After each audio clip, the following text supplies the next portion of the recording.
This is the part 2 of the audiobook titled, Save Us, She Whispered to the Alpha, but for a price. If you haven't watched the part 1, I'm not sure if this will do you any good. Therefore quickly head to the channel and watch it. Let's dive right. Chapter 5. In the story. 24 hours. The number echoed in Lyra's mind like a funeral bell as she stood in the wreckage of the baker's shop, staring at the spot where Kale had vanished. Shattered glass crunched beneath her feet, and frost still clung to the walls despite the warm summer air outside. The villagers who had witnessed Morrigan's revelation huddled together in terrified silence, their faces pale with the understanding that their world had fundamentally changed. "We need to move," Fenris said through their bond, his mental voice carrying urgent desperation. "Every moment we waste here is another moment the Shadow Court uses to strengthen their hold on your brother." "Where?" Lyra asked, though she already knew the answer would be something she didn't want to hear. "The Shadow Realm. It's the only place they could take him that our bond can reach." "The Shadow Realm," she repeated aloud, causing several villagers to cross themselves in terror. Even those unfamiliar with supernatural lore understood instinctively that any place called the Shadow Realm was not somewhere mortals were meant to go. "It's dangerous beyond description," Fenris continued privately. "Reality doesn't function properly there. Time moves differently, space folds in on itself, and human minds aren't designed to process that level of wrongness. Most mortals who enter lose their sanity within minutes." "But you can protect me?" "I can try. Our bond should provide some insulation against the worst effects." "But Lyra, if something goes wrong, if I lose you to that place?" "You won't," she said with more confidence than she felt. "We'll go together, find Kale, and bring him home." Together, Fenris agreed, and she felt his ancient courage flow through their connection like steel in her spine. "What about us?" The question came from Marcus, who had pushed through the crowd of frightened villagers to stand beside his daughter. His blacksmith's hands were steady despite the fear she could sense radiating from him, and his dark eyes held the kind of determination that had built Ashenfell from wilderness 3 centuries ago. "What do you mean?" Lyra asked. "You're not going into that nightmare alone," Elena said firmly, appearing at Marcus's side with her healer's bag slung over her shoulder. "Kale is our son too." "Mama, you can't." "Can't what?" "Can't fight for my child." Elena's voice carried the fierce protectiveness of a mother whose cub was threatened. "Star, I may not have supernatural powers, but I've been fighting to keep this family safe since before you were born." "They'll die," Fenris said bluntly through their bond. "Ordinary humans cannot survive in the Shadow Realm, no matter how brave they are." "He's right," Lyra said gently. "Where we're going, courage won't be enough." "Then what can we do?" Marcus demanded. "Sit here and wait while our son suffers?" Before Lyra could answer, an unexpected voice spoke from the crowd. "You can pray." Father Benedict pushed through the gathering, his usually skeptical face grave with newfound understanding. The village priest had always been more scholar than mystic, more concerned with practical charity than supernatural mysteries. But the events of the past few days had clearly shaken his worldview to its foundations. "Pray?" Tom Miller asked with the bitter laugh of a man who had watched his daughter possessed by entities from nightmare. "Father, I've been praying since this started. If God's listening, he's got a strange way of showing it." "Not to God," Father Benedict said quietly. "Or not only to God. There are older powers in this world, older names that predate organized religion by millennia. Powers that the Shadow Court fears." "He knows something," Fenris observed with interest. "There's more to this priest than meets the eye." Father Benedict moved to the baker's hearth, where the fire had somehow remained burning despite the supernatural cold that had gripped the shop. From his robes, he withdrew a small leather pouch that looked far older than his 50-odd years. "My grandmother was from the old country," he explained as he sprinkled herbs into the flames, causing them to flare green and gold. "She taught me words that the church would call heretical, rituals that predate Christ by thousands of years. I've never used them, never believed in them, until tonight." The herbs caught fire with a sound like distant singing, and suddenly the baker's shop filled with presents. Not the malevolent hunger of the Shadow Court, but something warm and protective that made Lyra's mark pulse with sympathetic heat. Ancient magic, Fenris identified with something approaching reverence. Ward work from the time when humans and supernatural beings worked together instead of in opposition. What is it? Lyra asked. Protection, Father Benedict said simply. A blessing on your journey and a beacon to guide you home. The old powers remember when guardian wolves ran with human packs, when the partnership between our kinds was sacred rather than desperate. The priest began to chant in a language that seemed to shift and flow like water, words that felt familiar despite being completely foreign to her ears. With each syllable, the protective presence in the room grew stronger, and Lyra felt something like hope beginning to kindle in her chest. He's calling on the first compact, Fenris said with wonder.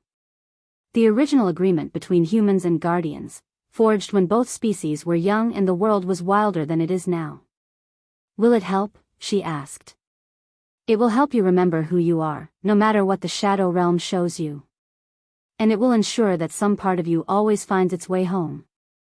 The chanting ended, and Father Benedict stepped back with exhaustion clear on his weathered face. But his eyes held satisfaction and a peace that hadn't been there before. Go, he said simply. Bring the boy home. Around the room, other villagers began stepping forward. Old Martha offered a pouch of healing herbs that glowed with their own inner light. Tom Miller pressed a blessed silver coin into Lyra's hand, his daughter's baptism gift, worn smooth by generations of faithful hands. One by one, the people of Ashenfell offered what they could, prayers, blessings, small tokens of protection that carried the weight of love and desperate hope. They're giving you their strength, Fenris observed with something approaching awe. Not magical power, but something perhaps more valuable, the certainty that you fight for something worth saving. By the time the impromptu blessing ceremony ended, Lyra felt wrapped in invisible armor made of community faith and familial love. It wasn't supernatural protection in the traditional sense, but it was real power nonetheless, the kind that had sustained humanity through every dark age in its history. Thank you, she said, her voice thick with emotion. All of you. Bring our children home, someone called from the back of the crowd. All of them, another voice added. All of them? Lyra asked Fenris privately. If the Shadow Realm has your brother, it likely has others as well. The Shadow Court collects promising vessels, especially those with supernatural sensitivity. The thought that other children might be suffering as Kale suffered sent fresh determination burning through Lyra's veins. She kissed her parents goodbye, accepted Father Benedict's final blessing, and stepped out into the night with Fenris at her side. The convergence was already beginning.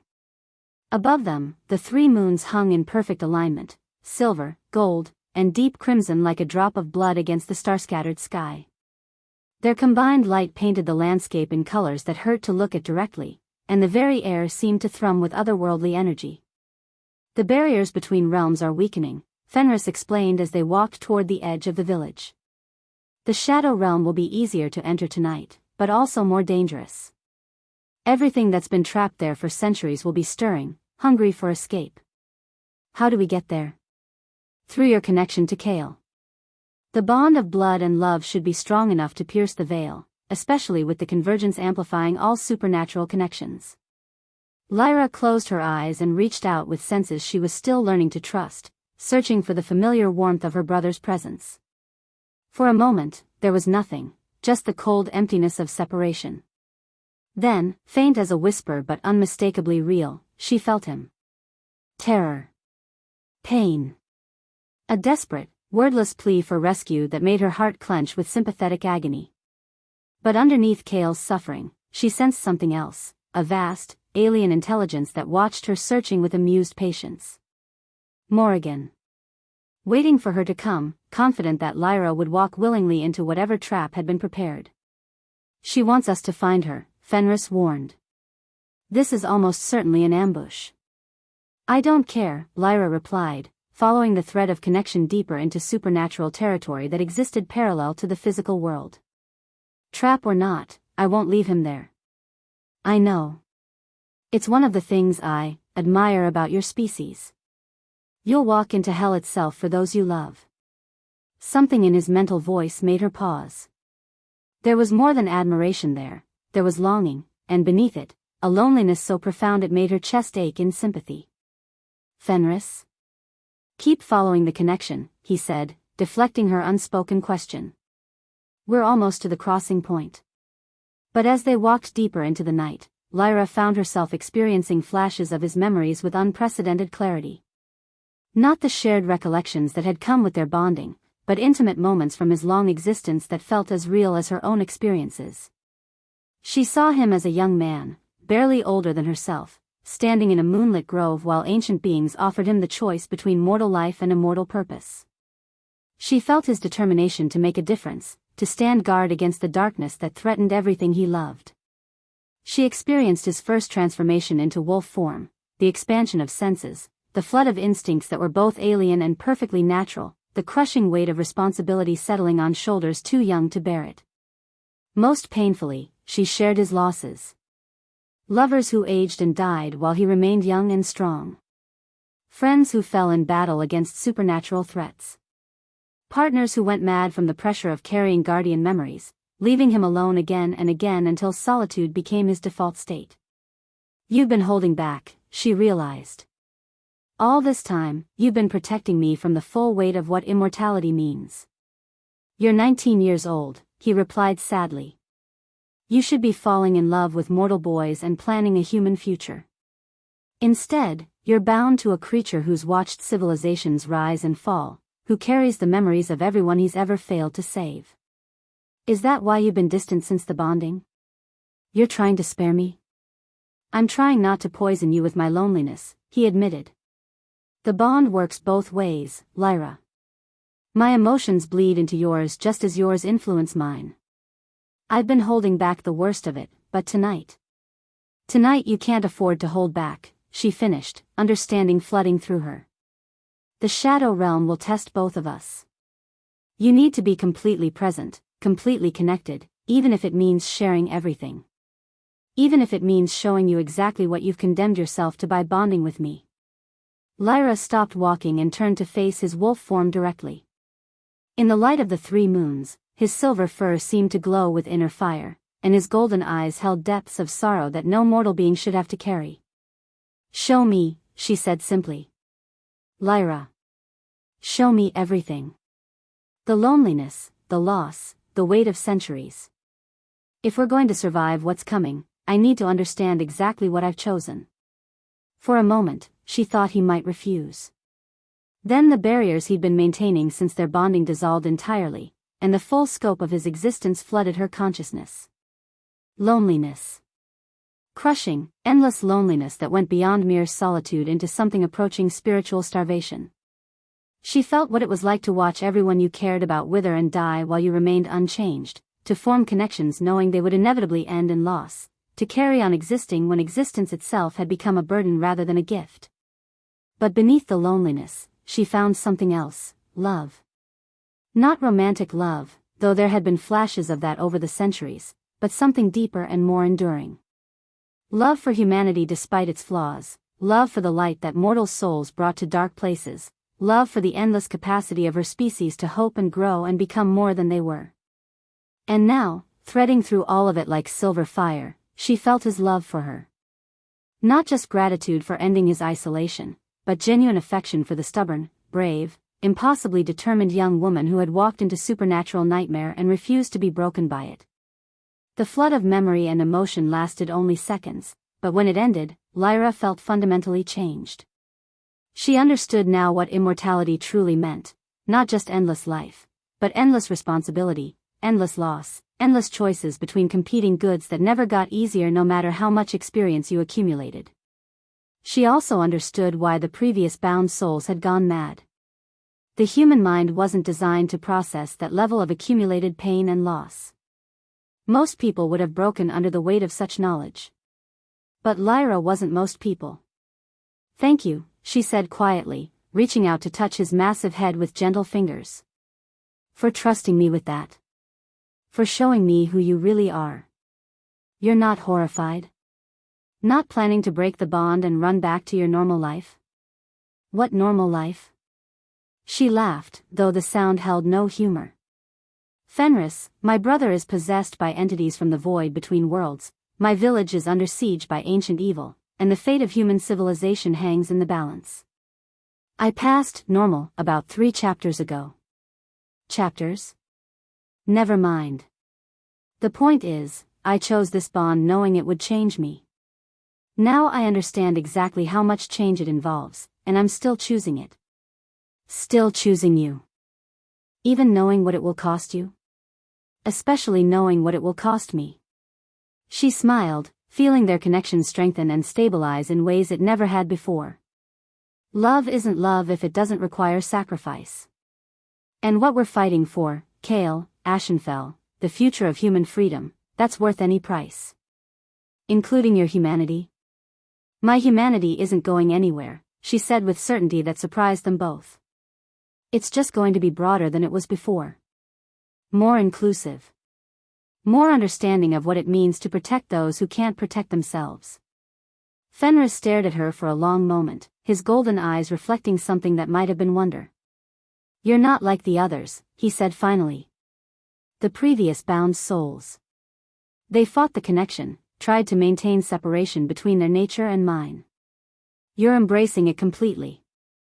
Maybe that's why they failed, Lyra suggested. Maybe the bond only works when both partners accept it completely, darkness and light together. Maybe, he agreed, and she felt hope beginning to kindle in his ancient heart. The moment of connection was interrupted by a change in the air around them, a thickening of shadows that spoke of dimensional barriers growing thin. They had reached the crossing point. Are you ready? Fenris asked. Lyra looked back at Ashenfell one more time, memorizing the sight of warm lights glowing in cottage windows and the familiar silhouette of her father's workshop against the starlit sky. Then she turned toward the gathering darkness ahead, where her brother waited in suffering and her greatest enemy prepared elaborate tortures for both body and soul. I'm ready, she said, and meant it. They stepped forward together, woman and wolf, into the space between worlds. The transition was like stepping through a membrane made of frozen time and liquid darkness. Reality twisted around them, the familiar laws of physics bending and breaking under the weight of otherworldly forces. Colors existed that had no names in human language, sounds echoed that hurt to hear, and the very air tasted of copper pennies and unborn screams. Stay close to me, Fenris warned as the world reformed around them in patterns that made her eyes water to perceive. Don't trust anything you see or hear. The shadow realm feeds on perception, your fears, your hopes, your memories all become weapons it can use against you. But even with his warning, Lyra wasn't prepared for what the shadow realm showed her. They stood in a twisted reflection of Ashenfell, where familiar buildings leaned at impossible angles and the streets ran with something that looked like blood but moved with purposeful intelligence. The sky above was a roiling mass of storm clouds that occasionally split open to reveal glimpses of distant realms where things that had never been human danced to music made of screaming. Worse than the alien landscape were the inhabitants. Figures moved through the nightmare streets, people she recognized from her village, but wrong in fundamental ways that made her skin crawl. There was Tom Miller, but his face held too many eyes and his fingers ended in claws that dripped with something that wasn't quite blood. Sarah Miller skipped beside him, her child's laughter echoing with harmonics that spoke of madness and hunger. Shadows, Fenris explained as Lyra stared in horror. Echoes of the people the Shadow Court has touched over the centuries. They're not really here, just imprints left behind by psychological damage. They look so real, she whispered. That's what makes them dangerous. The Shadow Realm doesn't distinguish between reality and memory, between what is and what might be. Focus on what you know to be true, your love for Kale, our bond, the mission we came here to accomplish. Lyra nodded and pushed deeper into the nightmare landscape, following the thread of connection to her brother that seemed to pulse with each beat of her heart. The shadow echoes watched her pass with expressions of hunger and anticipation, but none moved to intercept her. They were waiting for something. She found out what when she reached the center of the nightmare city. A great amphitheater had been carved from black stone that seemed to absorb light rather than reflect it. Tiers of seats descended toward a central stage where figures knelt in perfect circles, their bodies motionless but their faces twisted with expressions of eternal agony. Previous bound souls, Fenris identified with a growl of recognition and rage. Centuries worth of guardian partners, trapped here and used as living batteries to power the Shadow Court's influence in the mortal realm. Lyra's enhanced vision picked out faces in the crowd, men and women of all ages, all bearing the distinctive silver marks that identified them as former guardian partners. They knelt in concentric circles around a central dais where a familiar figure waited with the patience of eternity itself. Morrigan sat on a throne made of what looked like crystallized starlight, her inhuman beauty making the very air around her seem to sparkle with malevolent energy. She wore a gown that seemed to be cut from the fabric of space itself, and her violet eyes blazed with satisfaction as she saw Lyra approaching. "Welcome to the true heart of our realm," she called, her voice carrying across the amphitheater without any apparent effort. "Please, come closer. There's someone here who's been simply dying to see you." "Don't trust anything she shows you," Fenris warned urgently. "This entire place could be an elaborate illusion designed to break your will." But as Lyra moved closer to the dais, she saw something that made her heart stop with recognition and joy and terror all at once.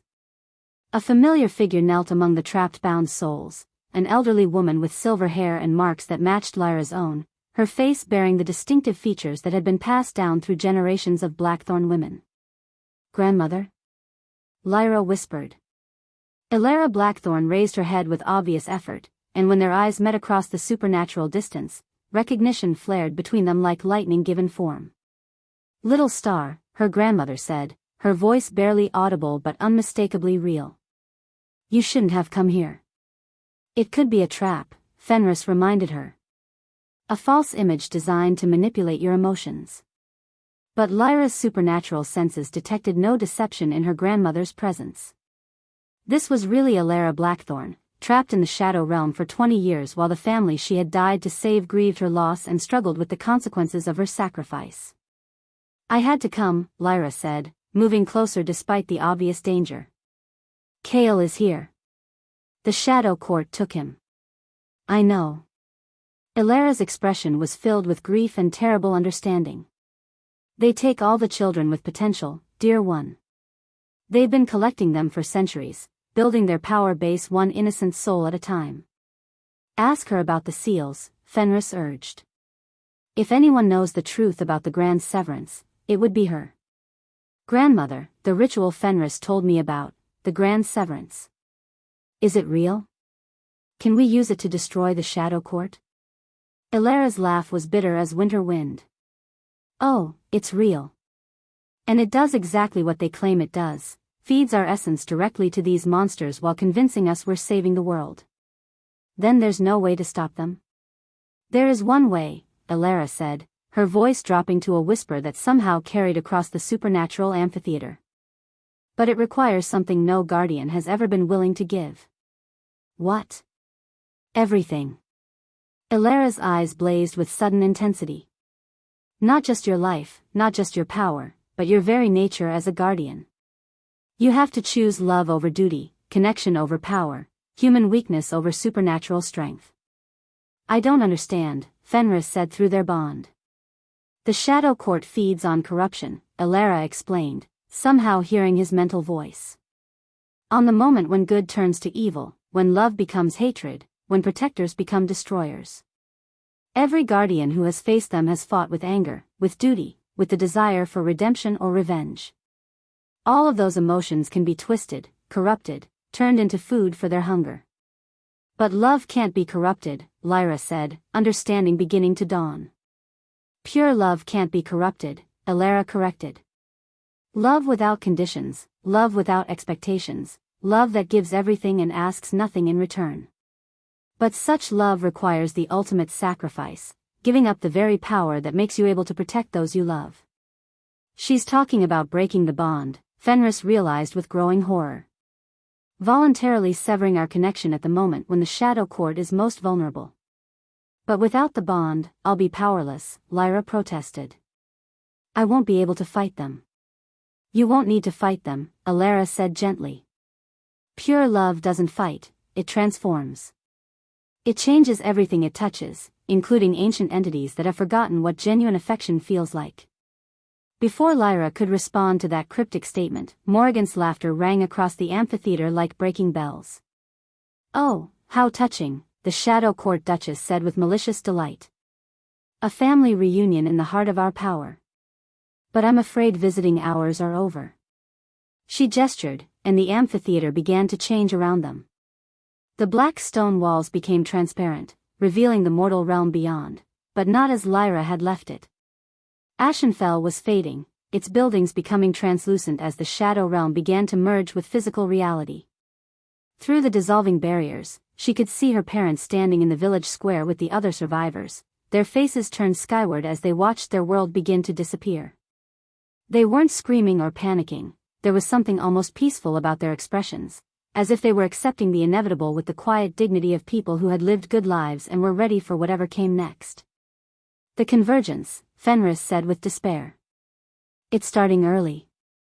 The merger between realms is beginning." "Your choice, little guardian," Morrigan said with obvious satisfaction. "Save your world by damning yourself and joining us willingly, or watch everything burn while you remain pure and powerless." As if to emphasize her point, Kale's voice echoed across the amphitheater, not speaking, but screaming in agony that no 12-year-old should ever have to endure. "The trap is closing," Fenris observed grimly. "She's giving you the same choice she offered before, but now the stakes are visible. Join them and damn yourself to save others, or refuse and watch everyone you love fade into nothingness." Lyra looked from her grandmother's trapped form to the fading image of her village, feeling the weight of an impossible decision settling on her shoulders. Save the world by becoming what she fought against, or maintain her integrity while everything she loved disappeared forever. There had to be another way. There had to be a choice that didn't require her to sacrifice either her soul or her family. But as Morrigan's laughter grew louder and Ashenfell continued to fade, Lyra began to fear that sometimes, there simply wasn't a third option. Sometimes, there was only love or power. And she was running out of time to choose. If you are enjoying this video, do well to hit the like button and subscribe to this channel. Chapter 6. The world ended not with fire and brimstone, but with the gentle dissolving of everything Lyra had ever known into something alien and wrong. The merger began as the three moons reached perfect alignment overhead, their combined light creating shadows that moved independently of their sources. Reality rippled like water touched by wind, and through the spreading cracks between dimensions, the shadow realm bled into the mortal world like ink spreading through clear water. Ashenfell transformed before her eyes. The familiar cottages twisted into impossible geometries, their walls bending at angles that hurt to perceive directly. The village square became a spiral that descended into depths that shouldn't exist, while the sky above fractured into kaleidoscope patterns that showed glimpses of other realms where physics held no meaning. Most horrifying of all were the villagers themselves. Through her enhanced senses, Lyra felt their terror as their minds struggled to process wrongness beyond human comprehension. Some stood frozen in shock, their consciousness simply shutting down rather than accept what they were seeing. Others began to laugh with the high, broken sound of sanity snapping under pressure too great to bear. "It's starting," Fenris said through their bond, his mental voice tight with desperate urgency. "The full merger. If we don't stop this now, both realms will be consumed." "How?" Lyra demanded, watching in horror as her father's workshop folded in on itself like origami made of stone and timber. "Grandmother said the grand severance only feeds them. What else is there? There has to be something. There has to be." His mental voice cut off abruptly as Morrigan's laughter rang across the transforming landscape, and Lyra turned to see the Shadow Court Duchess rising from her crystalline throne with obvious satisfaction. "Oh, there is something else," Morrigan said with malicious delight. "But I doubt you'll like it any better than the traditional approach." She gestured toward the center of the amphitheater, where the trapped bound souls knelt in their eternal circles of suffering. As Lyra watched, their silver marks began to glow brighter, and she realized with growing horror that they were being drained of their remaining essence to power the merger between realms. "You see, every guardian who attempted the grand severance was thinking too small," Morrigan continued conversationally. "They were trying to save just one world, one realm, one small corner of existence. But we think bigger. Much bigger." The amphitheater's walls became transparent, revealing a vista that stole the breath from Lyra's lungs. Stretching to the horizon in every direction were other realms, other worlds, all in various stages of being consumed by spreading darkness. Some were recognizably Earth-like, with familiar skies and landscapes. Others were alien beyond description, populated by beings of light and energy that screamed silently as shadows devoured them. Every inhabited realm in existence, Morrigan said with obvious pride. All of them connected by the convergence, all of them ripe for harvesting. Your little village was just the key that unlocked the door. Grandmother was right, Fenris realized with growing despair. The Shadow Court doesn't just want to corrupt our world, they want to consume all of creation itself. But even as the magnitude of the threat became clear, Lyra felt something else stirring in response to the crisis. Not the familiar anger that had driven her previous battles, not the desperate determination that had sustained her through supernatural trials, but something deeper and more fundamental. Love. Not romantic love, though her feelings for Fenris were certainly part of it. Not even just familial love for her parents in Kale, though that too fed the growing warmth in her chest. This was something broader and more inclusive, love for humanity itself, for the stubborn courage of ordinary people facing impossible odds, for the simple beauty of a world where children could laugh and lovers could dream and old stories could be told around warm fires. I know what to do, she said suddenly, understanding flooding through her like sunrise after the longest night. Lyra, whatever you're thinking. Trust me, she interrupted, her mental voice carrying certainty that surprised them both. Grandmother was right. The Shadow Court feeds on corruption, on the moment when good turns to evil. But what if we don't give them that moment?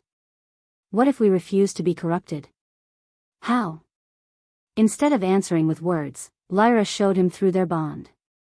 She opened herself completely to the love that had been growing in her heart since their first meeting, not just affection, but something approaching reverence for the ancient, lonely being who had carried the burden of protecting humanity for so long without asking for anything in return. More than that, she opened herself to love for everyone and everything she was fighting to protect. Her parents, standing somewhere in the dissolving village with quiet dignity despite their terror.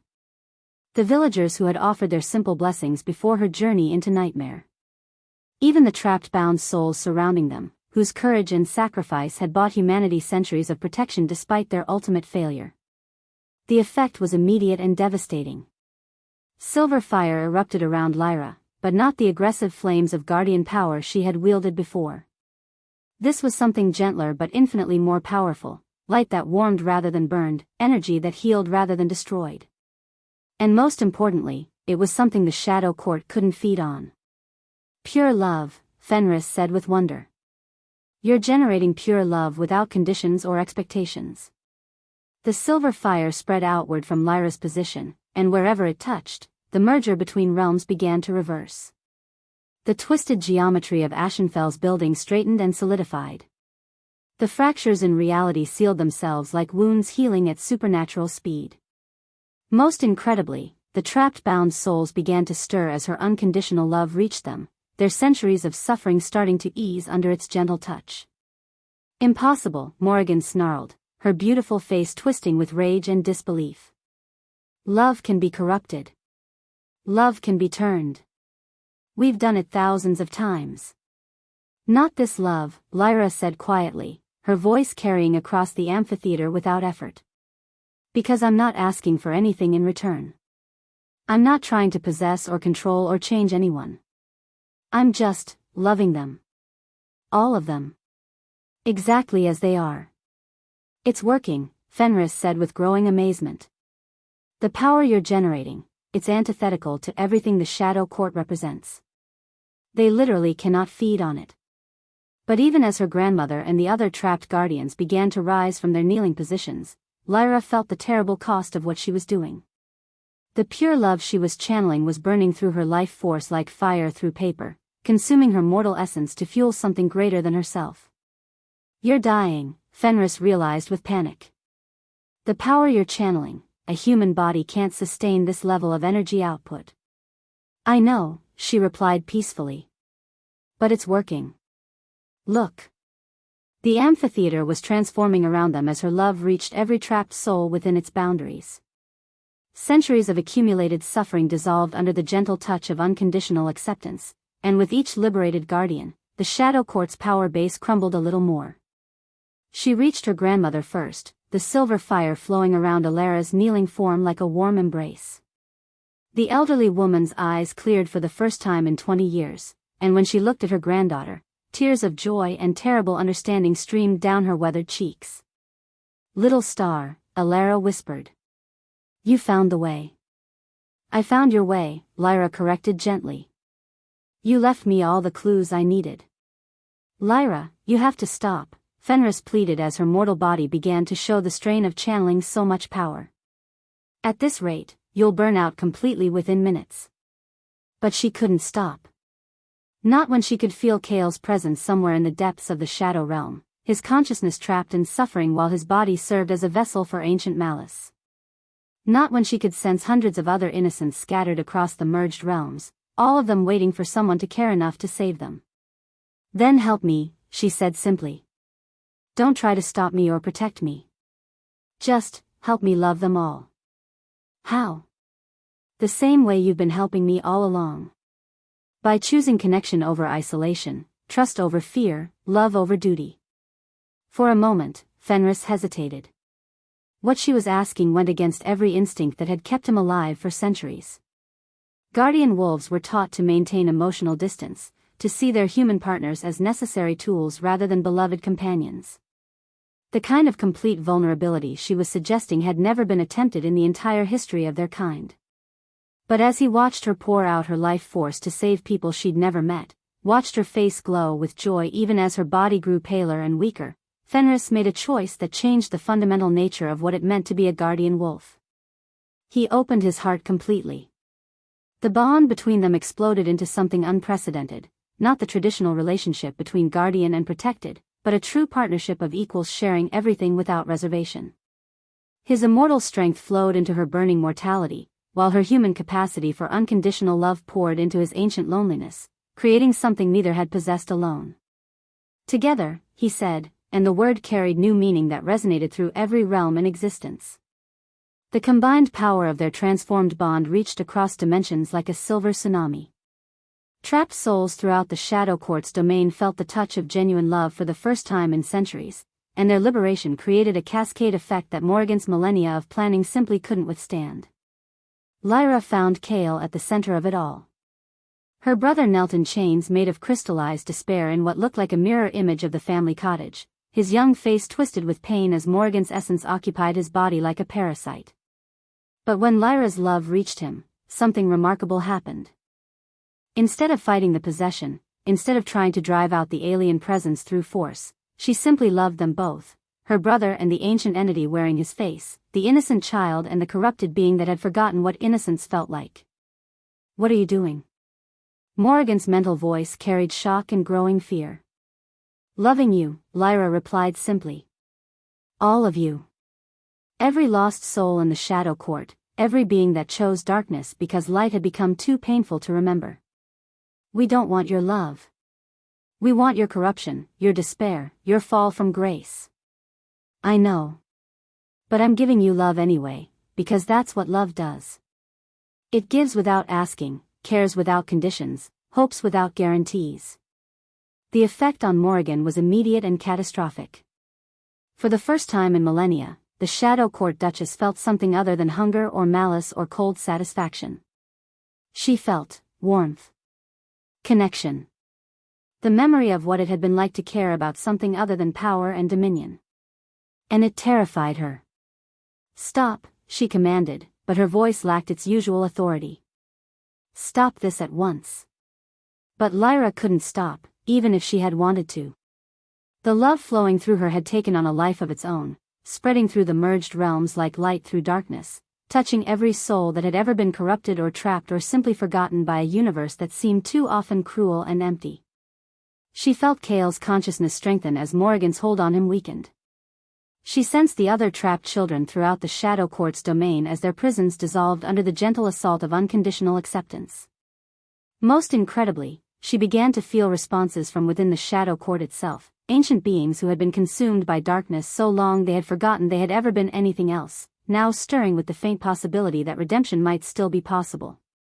"It's too much," Fenris warned as her mortal form began to burn away under the strain of channeling such power. "Lyra, you're dissolving. The love you're generating is consuming your physical existence." "Then give me yours," she said without hesitation. "Share your immortality with me the same way I'm sharing my love with you." "That's impossible.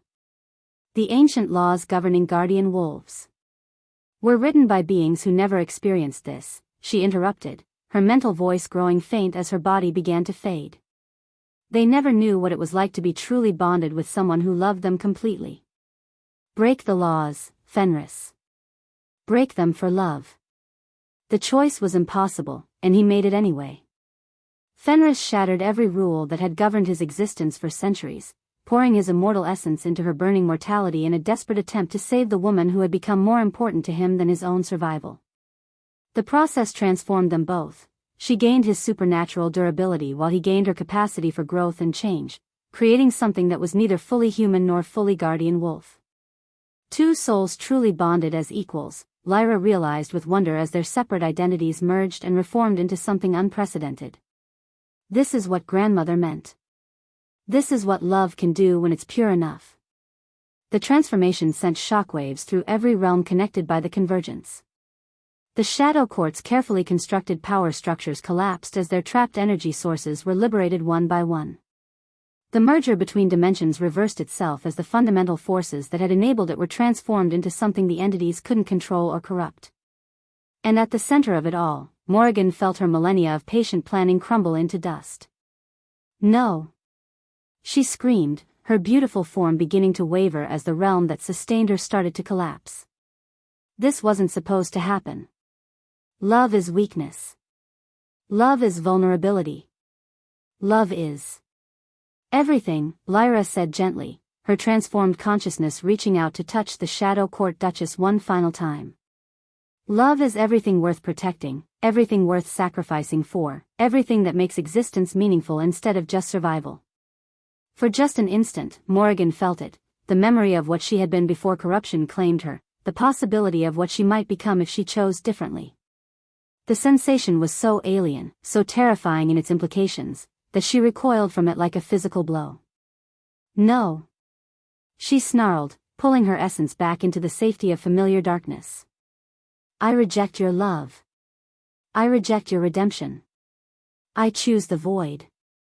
The Shadow Court collapsed inward like a dying star, its members fleeing to the spaces between spaces where no light could reach them. But even as they retreated, Morrigan's voice echoed across the healing realms with a promise that chilled even Lyra's transformed consciousness. "You think you've won? You've only delayed the inevitable. Others will come, others who won't be so foolish as to underestimate love. We'll be waiting in the darkness, and next time, we'll be ready for your tricks." The voice faded, but its warning lingered as the realms separated and reality reasserted itself around them. Ashenfell reformed in its proper dimension, the cottages straightening and solidifying while the villagers slowly recovered from their supernatural ordeal. The amphitheater dissolved into mist, releasing its liberated prisoners back to whatever afterlife awaited them. But even as victory settled around them like a warm blanket, Lyra felt something troubling in the ground beneath their feet. Her enhanced perception detected patterns in the earth, ancient symbols carved into the very bedrock of Ashenfell, formations that suggested this entire crisis had been orchestrated by forces even older and more patient than the Shadow Court. A larger plan, Fenris realized, his transformed consciousness merging with hers to examine the underground markings. The Shadow Court wasn't the real enemy, they were just the opening move in a game we don't even understand yet. "Then we'll learn the rules," Lyra replied with the quiet certainty of someone who had faced ultimate darkness and emerged stronger rather than broken. "Whatever comes next, we'll face it together." Above them, the three moons began to separate as the convergence ended, their light fading back to normal silver radiance that painted the restored village in familiar, comforting hues. In the distance, she could hear voices calling out, her parents searching for their children, villagers checking on neighbors, the simple sounds of a community pulling together in the aftermath of crisis. "Home," she thought with deep satisfaction. "Home," Fenris agreed through their transformed bond. But beneath their feet, the ancient symbols continued to pulse with patient malevolence, counting down to something that would make the Shadow Court's invasion look like a minor inconvenience. The real war was just beginning. And somewhere in the spaces between worlds, beings older than creation itself stirred in their timeless sleep, finally taking notice of the realm where love had proven stronger than corruption. They were not pleased. But they were very, very interested. If you are enjoying this video, do well to hit the like button and subscribe to this channel. Chapter 7. 3 months after the convergence, Ashenfell had become something it had never been in its 300-year history, a destination. Lyra stood at her bedroom window, watching the latest group of pilgrims set up camp in the meadow beyond the village walls. They came from all over, men and women who had encountered supernatural forces and lived to tell about it, children whose families had noticed strange gifts manifesting in the aftermath of the global awakening, scholars seeking to understand the new world that was emerging from the ashes of the old. All of them drawn by stories of a guardian pair who had found a way to defeat ancient evil without losing their souls in the process. Another 17 today, Fenris observed through their transformed bond. His mental voice carried both satisfaction and concern as he monitored the arrivals from his position in the village square. Including 3 children who show clear signs of supernatural sensitivity. Any immediate threats? Lyra asked, her consciousness automatically expanding to scan the newcomers for signs of possession or corruption. Nothing hostile. But there's a woman among them, she feels different. Older than she appears, and carrying something that resonates with power I don't recognize. Lyra filed that information away for later investigation. Over the past 3 months, she had learned to trust Fenris's instincts about supernatural threats, just as he had learned to rely on her ability to sense the emotional undercurrents that drove people to seek them out. Their bond had stabilized into something beautiful and alien, neither the traditional guardian partnership nor a simple romantic relationship, but something entirely new. They could share thoughts and emotions when they chose to, experience each other's physical sensations when intimacy called for it, and most remarkably, they could extend their connection to others in ways that no guardian pair in history had ever managed. The discovery had happened by accident 6 weeks ago, when a terrified mother had brought her 8-year-old son to them. The boy had been manifesting supernatural abilities since the convergence, seeing through dimensional barriers, communicating with entities that existed only in the spaces between worlds, unconsciously bending reality around him when his emotions ran high. Traditional guardian training would have focused on control and containment, teaching the child to suppress his abilities until they could be properly channeled. But when Lyra had reached out to comfort him, something unprecedented had happened. A temporary bond had formed, allowing her and Fenris to share their stability and experience while the boy learned to navigate his new capabilities. The connection had lasted only hours, but in that time, they had discovered that their transformed nature allowed them to create what amounted to training partnerships with other gifted individuals. Not the permanent, life-altering bonds of traditional guardians, but temporary connections based on mutual consent and genuine care. Speaking of which, Fenris's mental voice carried gentle amusement. Your latest students are waiting in the workshop. Lyra smiled and made her way downstairs, where her parents were preparing breakfast with the easy efficiency of people who had adapted to their home becoming an informal training center for supernatural refugees. Morning, Star, Elena said, passing her a cup of tea that steamed with more than just heat. Her mother had taken to adding blessed herbs to everything they consumed, a precaution that had proven wise as reports of possession attempts continued to trickle in from around the world.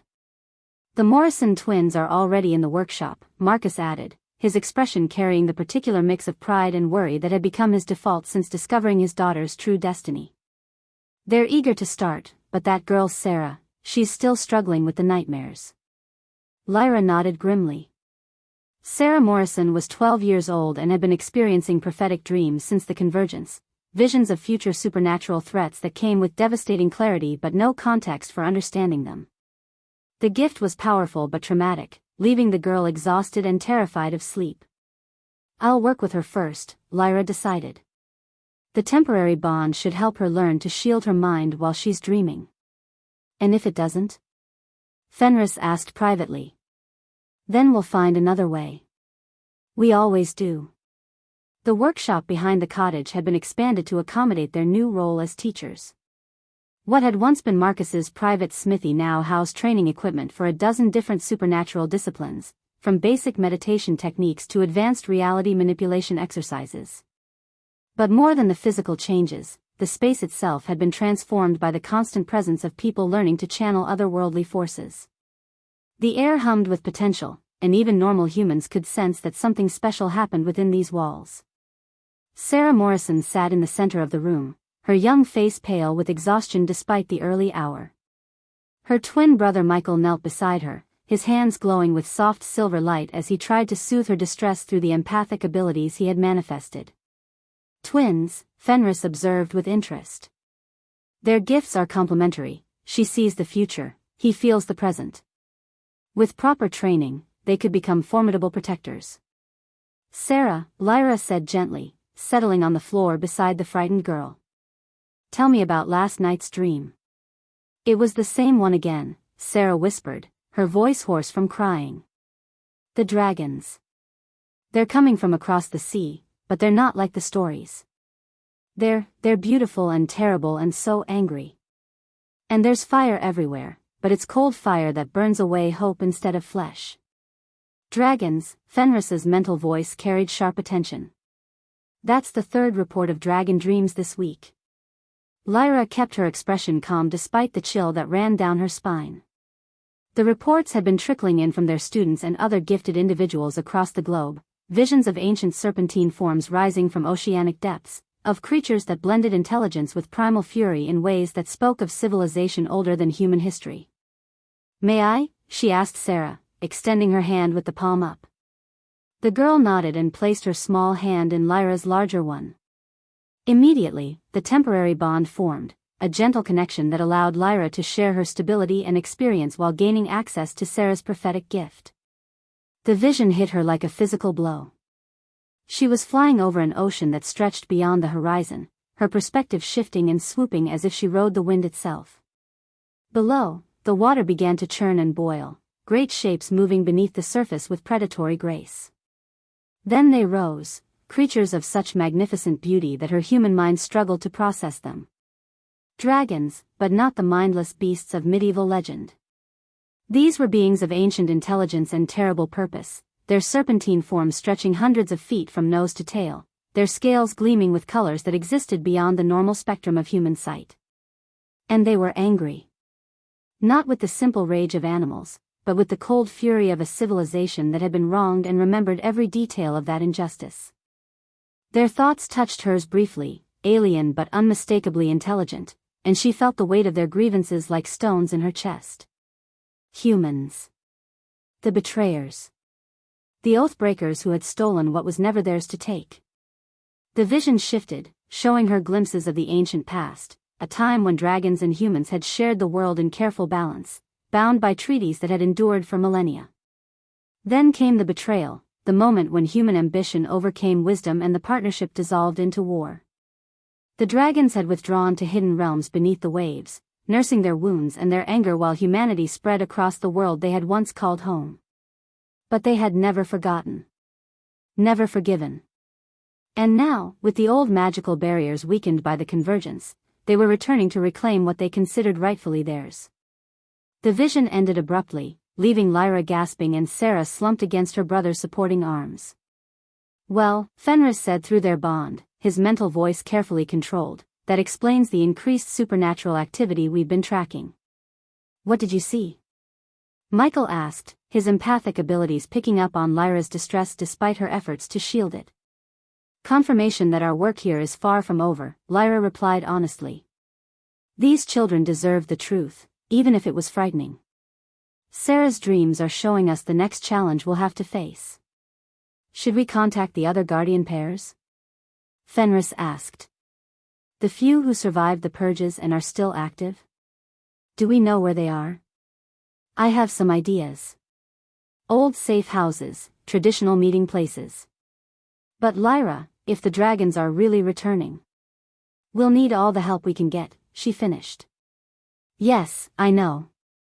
Their conversation was interrupted by the sound of approaching footsteps and Elena's voice calling from the cottage. Lyra. You need to come quickly. There's someone here to see you. The tone in her mother's voice, carefully controlled alarm mixed with forced politeness, told Lyra that their visitor was both unexpected and potentially dangerous. She helped Sarah to her feet and left the twins in Michael's care, then made her way back to the cottage with Fenris's wolf form materializing beside her from whatever pocket dimension he had been exploring.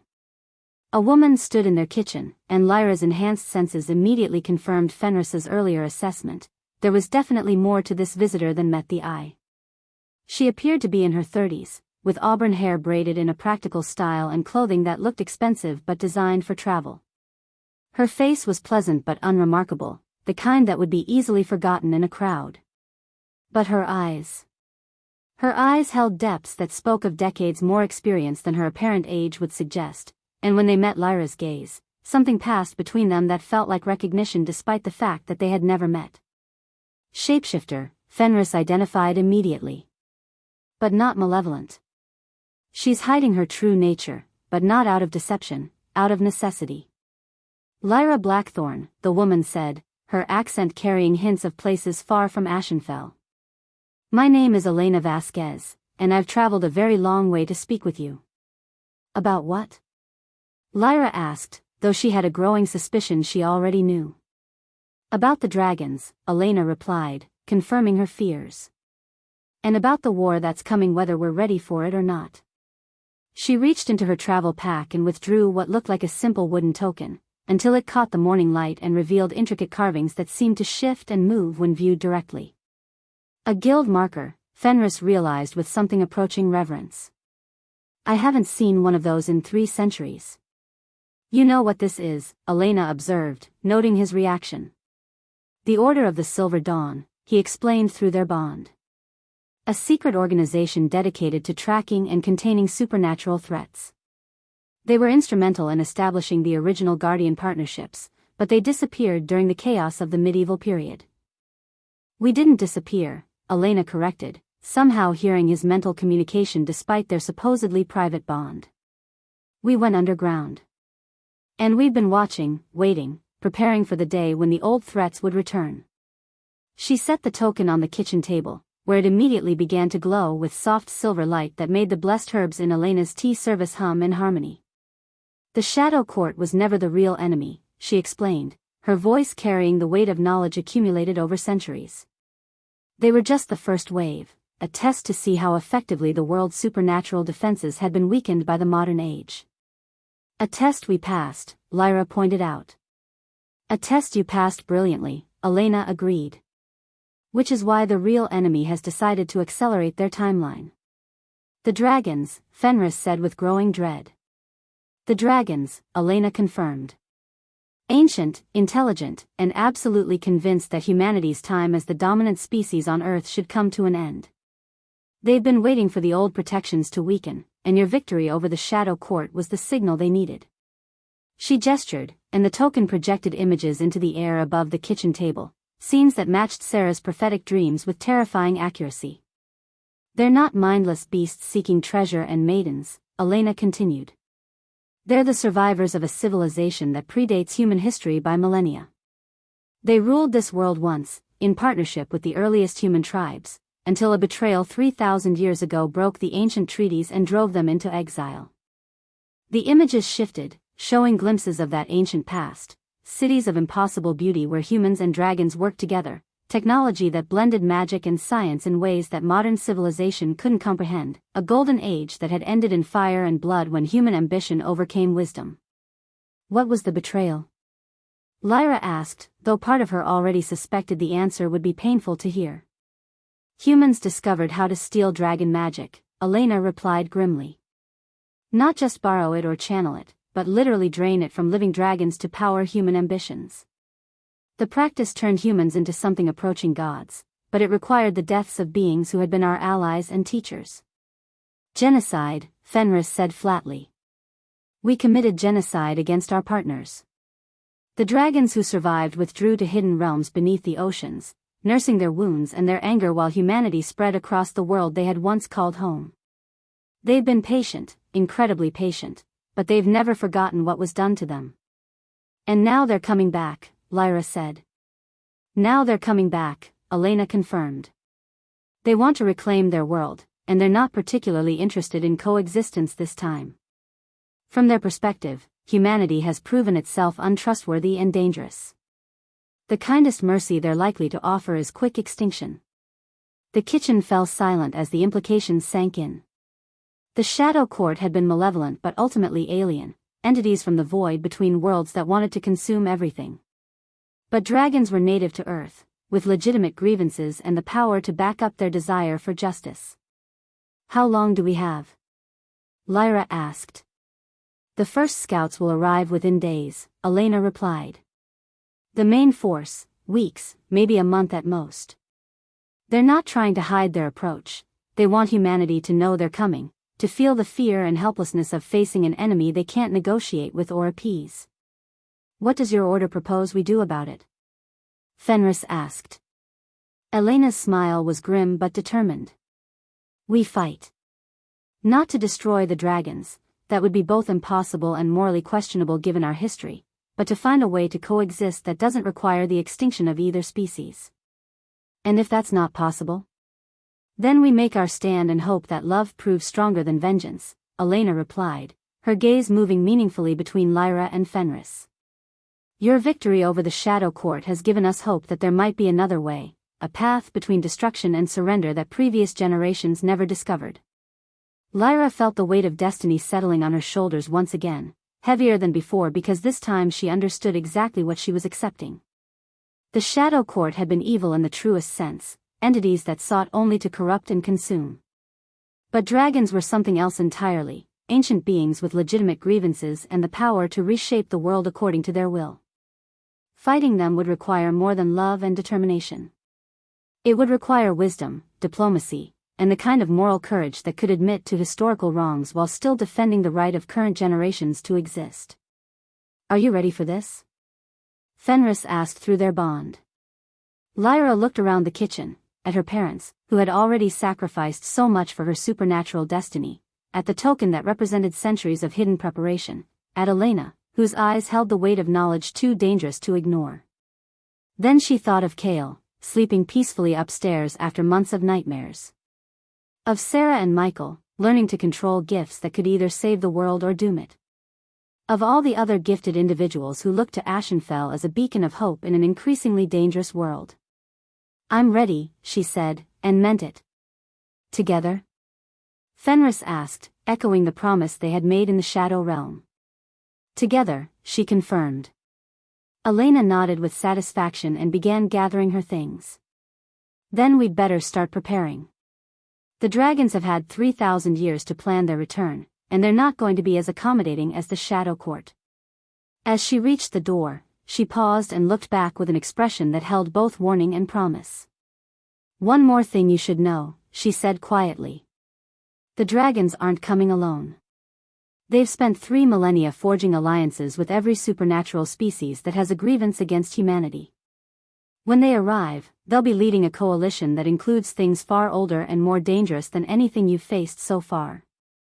The door closed behind her, leaving the kitchen in stunned silence. Outside, Lyra could hear the sounds of daily life continuing, children playing, adults working, the simple rhythms of a community that had no idea their world was about to change again. Well, Fenris said after a long moment, I suppose we'd better start expanding the training program. Lyra laughed despite everything, feeling the familiar warmth of their bond strengthening in response to shared adversity. I suppose we had, she agreed. After all, we're going to need all the help we can get. But even as she began planning for the challenges ahead, part of her mind remained focused on Elena's parting words. Dragons leading a coalition of supernatural beings with grievances against humanity. The Shadow Court had been just the beginning. The real war was about to start. If you are enjoying this video, do well to hit the like button and subscribe to this channel. Chapter 8. The dragon came at dawn, walking through Ashenfell's gates like any other traveler seeking shelter from the mountain roads. Lyra felt his presence before she saw him, a weight of ancient power that pressed against her consciousness like the memory of deep ocean currents. Through the cottage window, she watched him approach with the measured gait of someone who had walked the earth for millennia and was in no hurry to reach any particular destination. In human form, he was beautiful in a way that transcended mere physical attraction. Tall and lean with skin that held a subtle golden undertone, hair the color of burnished copper, and eyes that shifted between green and gold like sunlight through deep water. But it was the sense of barely contained power radiating from him that marked him as something far beyond human comprehension. Draken, Fenris identified through their bond, his mental voice tight with recognition and wariness. One of the eldest of his kind. I knew him before the great betrayal, when dragons and humans still spoke as equals. He's come to talk, Lyra realized, feeling the carefully controlled emotions emanating from the approaching figure. Not to fight. That could be more dangerous than an attack. Draken was always the most persuasive of his kind. By the time the dragon reached their cottage, half the village had gathered to witness his arrival. Word of Elena Vasquez's warning had spread quickly through Ashenfell, and the villagers watched their unexpected visitor with a mixture of fear and fascination that spoke of humanity's complex relationship with creatures of legend. Draken stopped at the cottage gate and inclined his head in a gesture that somehow managed to be both respectful and condescending. Lyra Blackthorne, he said, his voice carrying harmonics that made the very air seem to vibrate. Last guardian of the old compact. I come seeking audience. Then you're welcome in our home, Lyra replied, opening the gate despite Fenris's mental growl of warning. Peace between us while you're here. Peace, Draken agreed, though something in his tone suggested the word carried different meanings for their respective species. They gathered in the cottage's main room, Lyra and Fenris, her parents hovering nervously in the background, and Draken settling into the chair that Marcus offered with obvious discomfort at entertaining a being who could level their village with a thought. You know why I'm here, Draken said without preamble, his shifting eyes fixed on Lyra's face with uncomfortable intensity. To prevent a war, she replied. To offer terms that might prevent unnecessary bloodshed, he corrected. The war itself is inevitable. Your species forfeited the right to peaceful coexistence 3,000 years ago. Here it comes, Fenris warned. He's going to make it sound reasonable. Tell me about the betrayal, Lyra said. I've heard Elena's version, but I want to understand your perspective. Draken's expression shifted subtly, ancient pain flickering across features that had witnessed the rise and fall of civilizations. We trusted you, he said simply. For millennia, dragons and humans shared this world in careful balance. We taught your ancestors the secrets of magic, showed them how to work metal and stone, shared the wisdom we had gathered across eons of existence. In return, humans provided companionship, perspective, the gift of growth and change that immortal beings struggle to achieve alone. The description felt familiar to Lyra, echoing the bond she shared with Fenris in ways that made her heart ache with sympathy. What went wrong? She asked, though she suspected she already knew. Power, Draken replied with the bitter wisdom of someone who had watched the same tragedy play out countless times. Your ancestors discovered they could steal our magic rather than simply borrowing it. Drain our essence to fuel human ambitions. And once they realized what was possible. He gestured, and the air above the table shimmered with images that made Lyra's enhanced senses recoil in horror. She saw humans performing rituals that turned living dragons into empty husks, their stolen power being used to build cities that scraped the sky and armies that conquered continents. Genocide, she whispered. Genocide, Draken confirmed. Performed by the very species we had loved and protected for millennia. Those of us who survived withdrew to hidden realms, nursing our wounds and our rage while humanity spread across the world we had once called home. The images faded, leaving the cottage in heavy silence. I'm sorry, Lyra said, and meant it. What your people suffered was monstrous and inexcusable. Your sorrow changes nothing, Draken replied, though his tone carried less hostility than she had expected. The dead remain dead. The betrayal remains eternal. But your species has had 3,000 years to prove it has learned from past mistakes, and what do we find? The same greed, the same willingness to sacrifice others for personal gain, the same arrogant assumption that might makes right. He's not wrong, Fenris admitted reluctantly. Humanity has accomplished much in the past 3 millennia, but it has also repeated many of the same errors. So what are your terms? Lyra asked. Draken leaned forward, his alien beauty making the mundane cottage furniture look crude and temporary by comparison. Simple. Humanity acknowledges its crimes and accepts the consequences. Those settlements that submit to dragon authority will be allowed to continue existing under our guidance.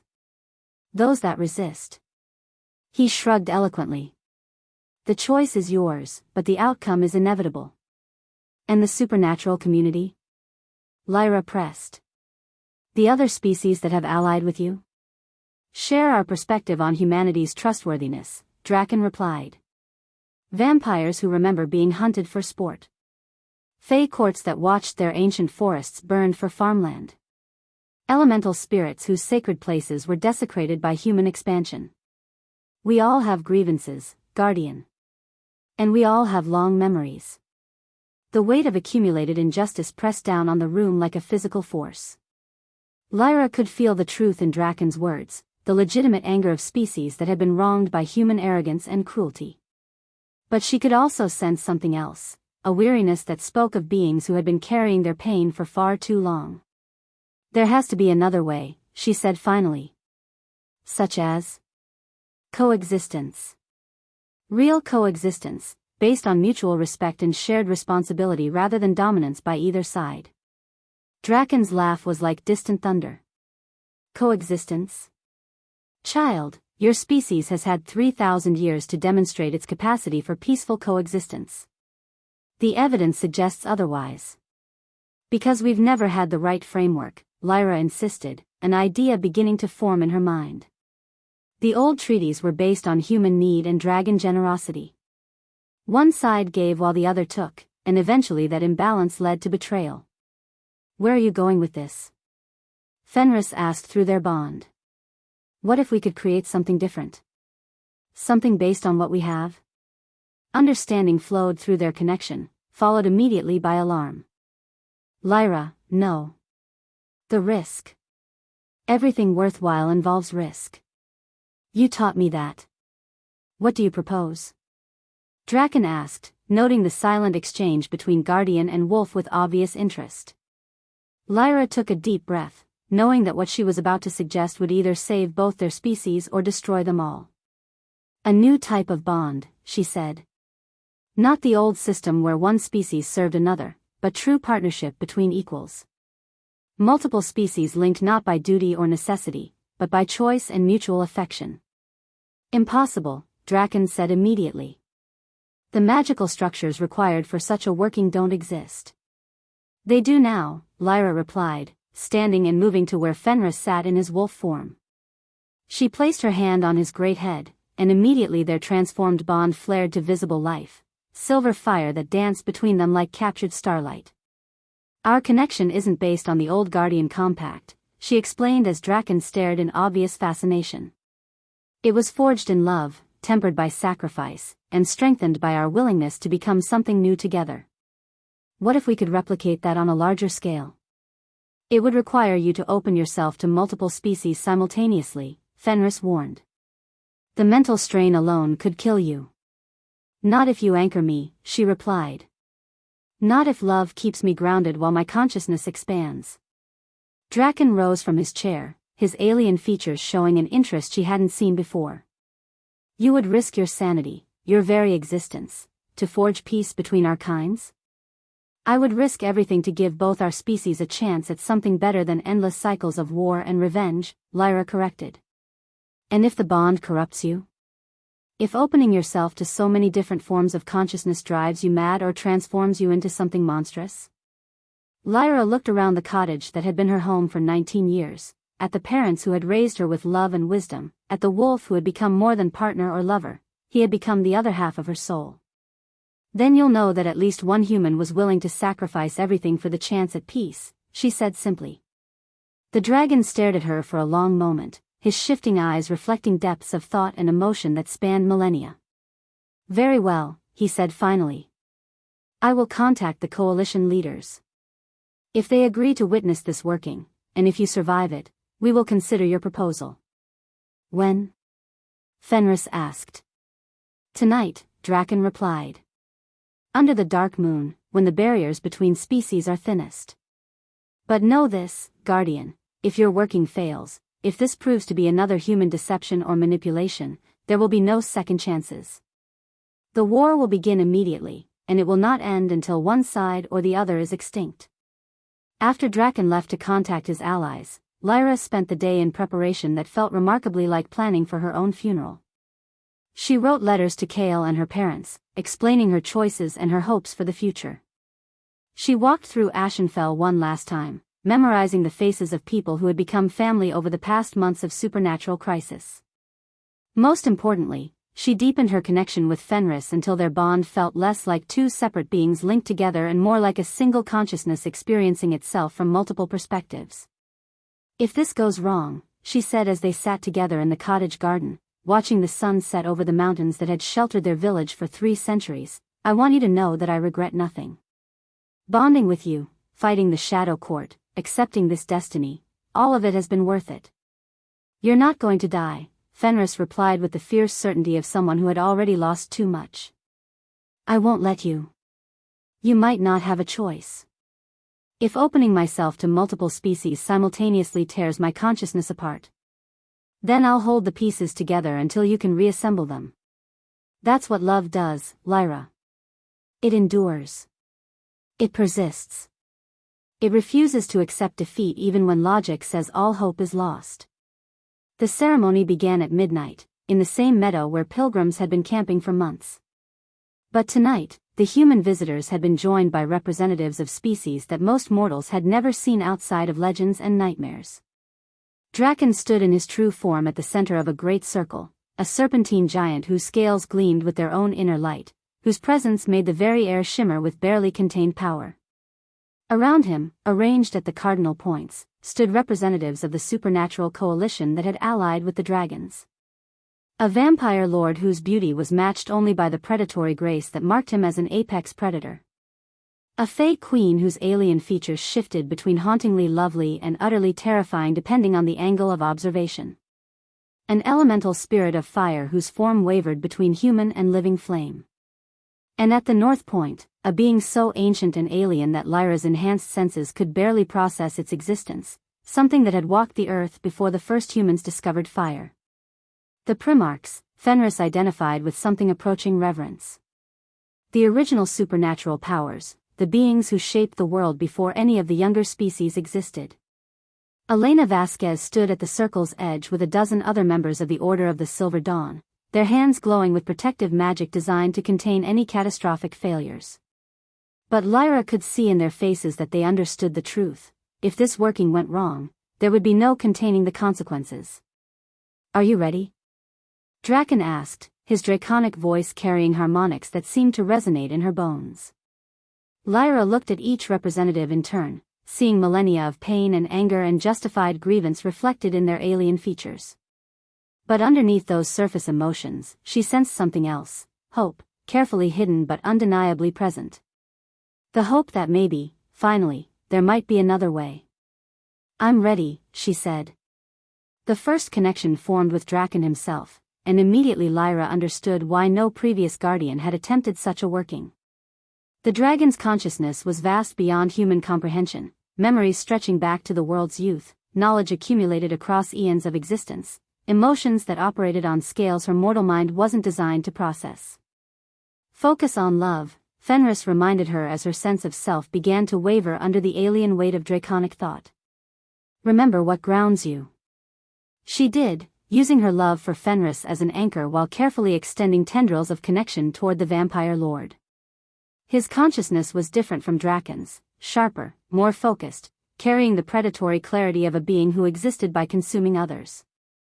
But underneath the darkness, she found something she hadn't expected, loneliness that rivaled what Fenris had carried before their bonding. The Fey Queen came next, her alien thoughts flowing like music made of mathematics and poetry. Then the Fire Elemental, whose consciousness burned with the pure joy of creation and destruction existing in perfect balance. Each connection threatened to overwhelm her human awareness, but Fenris's love kept her grounded, his immortal strength providing the foundation she needed to maintain her sense of self while expanding to encompass multiple species. The final connection, with the Primarch, nearly shattered her entirely. Consciousness older than human civilization flooded through her awareness, carrying memories of when the Earth was young and the rules governing reality were still being written. She experienced the birth of the first supernatural species, the delicate balance that had existed before humans appeared to disrupt it, the patient plans that span geological ages rather than mere centuries. But beneath the alien vastness, she found something familiar. Love. Not human love, not even mammalian affection, but something deeper and more fundamental, the caring that creation itself felt for its children, the protective instinct that had guided the Primarch's actions since the world began. The realization nearly broke her mind. Every species represented in the circle, no matter how alien or seemingly hostile, was driven by the same fundamental emotion that had motivated her throughout the supernatural crisis. Love for their kind, love for their world, love for the simple right to exist without fear or persecution. Now, Fenris said through their bond, while you can feel them all clearly. Forge the connection. Lyra reached out with everything she had learned about love and sacrifice and choice, offering to share not just power but genuine understanding between species that had been enemies for millennia. The working required her to temporarily sever her bond with Fenris, a separation that felt like tearing away part of her soul, while opening herself completely to beings whose nature she could barely comprehend. The process nearly destroyed her.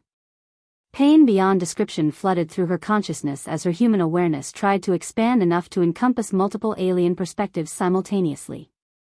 She felt her sanity begin to fray under the pressure, her sense of self starting to dissolve into a chaotic swirl of competing thoughts and emotions and memories that belonged to creatures older than civilization. But just as the darkness began to claim her, she felt Fenris's love blazing through the growing chaos like a beacon in the storm. His strength flowed into her even across the severed bond, reminding her who she was and what she was fighting for. More than that, she felt love from the other representatives as well, not for her personally, but for what she represented.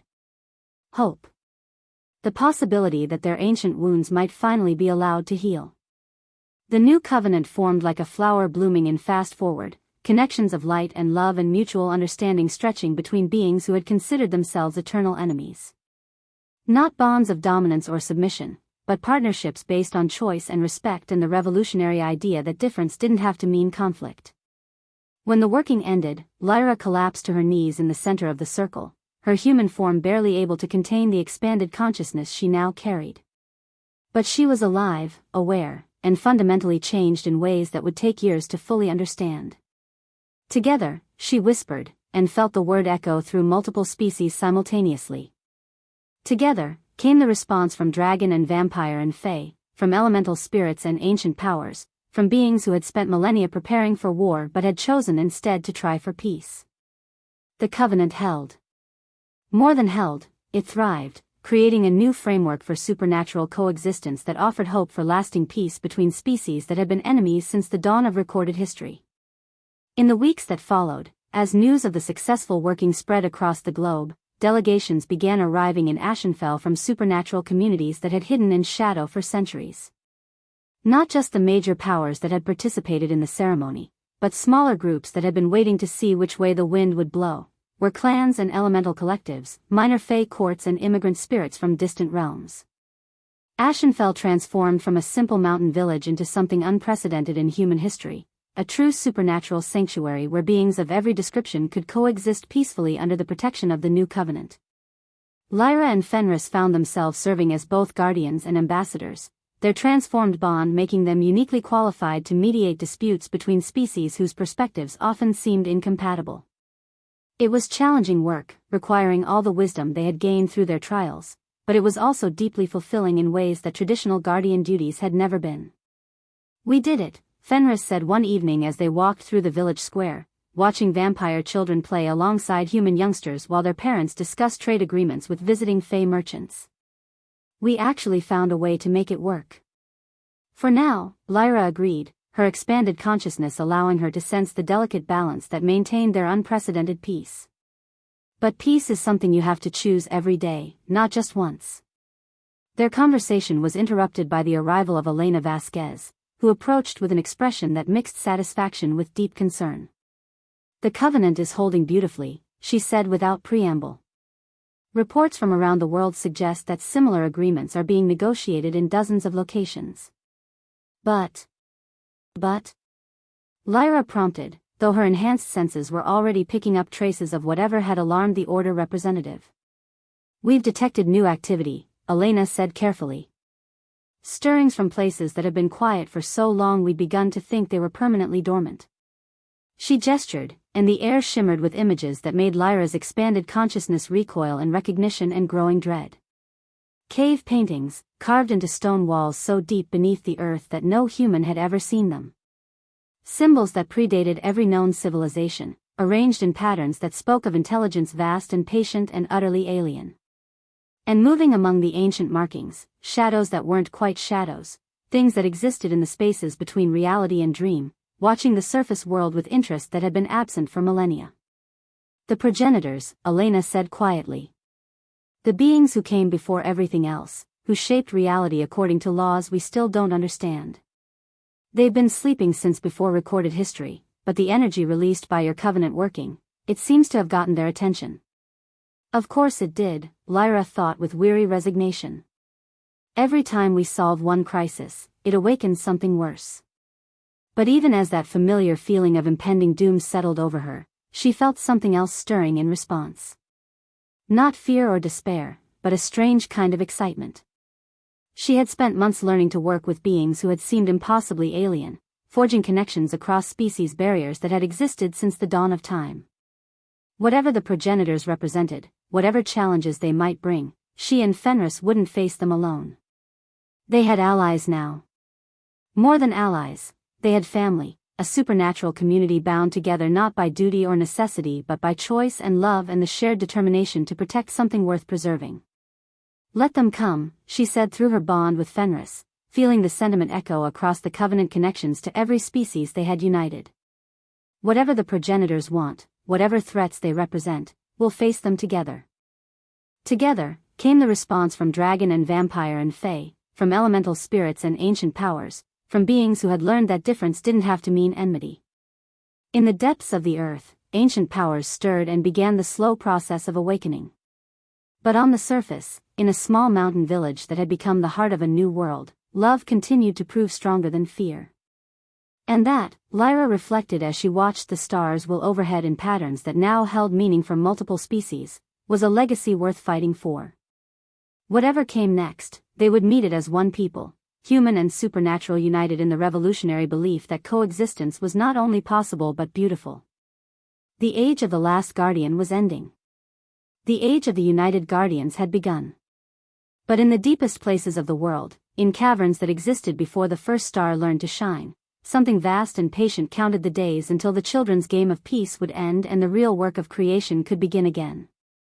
The children play at peace while the parents sleep, a voice like the memory of thunder whispered through geological ages. But we are waking, and this time, we will not be denied. The stones themselves began to sing in frequencies that predated sound itself, and deep beneath Ashenfell, ancient symbols carved into the living bedrock began to glow with light that had no name in any language spoken by the younger races. The progenitors were stirring. And when they fully awakened, every covenant forged by love and hope and desperate determination would be tested against forces that had shaped reality itself according to their will. But that was a challenge for tomorrow. Tonight, in a small village where impossible things had become beautifully normal, two beings who had chosen love over fear stood together under stars that shone for every species equally. And that was enough. The end. I know you enjoyed this video. Do well to hit the like button and subscribe to this channel. For more of your friends to have the same experience, do well to share and drop your thoughts in the comments section below.